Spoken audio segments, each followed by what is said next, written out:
Nowadays, we have so many new and advanced gadgets showing up pretty much every day that we end up forgetting the foundation that makes it all possible, like the invention of the microchip, going from storing a kilobyte in huge boxes to terabytes in our phones, advancements in long-distance energy transmission, or, the freshest of the bunch, the touchscreen revolution.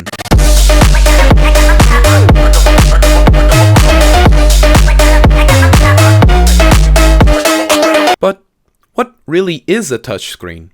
I mean, does approaching your TV and straight up committing a war crime classify as touchscreen technology? Not really. A display, to be classified a touchscreen, requires there to be an output in form of an interaction with what's on it once you touch it.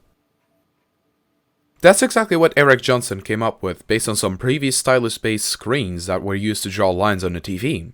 By just putting long capacitance sensors across the length and width of a piece of glass, he could determine the X and Y position of a finger like this, and nowadays, multiple fingers with how powerful our phones got. And so, when you touch your phone, it can now determine and operate whatever's behind your finger, like an aim button, a brightness slider, a keyboard input, or even the like button that's under this video. Phones aside, touchscreens are present in a variety of other applications, but their general purpose doesn't really change from the standard operate screen behind finger. Now, do I think that touchscreens are going to become old news? Not really. I mean, yes, VR tech has been developing a lot lately. For example, it's now able to track your hands. But touchscreens are such a simple device, like it's literally a piece of glass that happens to know your finger's location. I'd say it's quite the contrary, honestly, seeing touchscreens being splattered on pretty much everything. Buttons aren't safe either. They're being replaced by singular capacitance sensors, which, in layman's terms, are basically a beta version of a touchscreen that only knows when it's being touched. These two things are present even on things that you wouldn't expect, like table lamps, fridges, or even your laptop's trackpad? What? Because of its complexity, I see VR becoming rather a cool alternative in some applications instead of a replacement.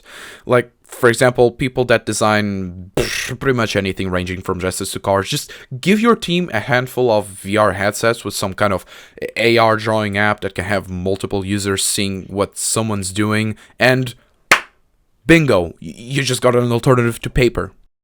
What about phones, you might ask? Well, in my opinion, a smartphone's touchscreen is and will be far more practical than some big, bulky headset where it's kind of hard to type on a virtual keyboard, even with hand tracking.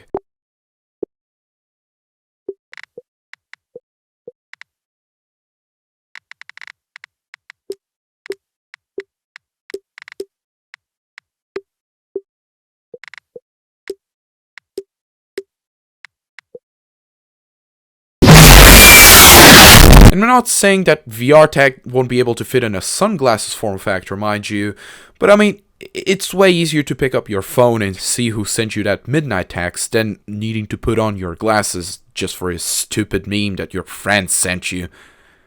Because of that, I see AR glasses become more of a niche smartphone accessory, rather than straight up replacing it. But phones aside, are super futuristic headsets with advanced controls gonna become mainstream? Yeah, I think touchscreens are here to stay.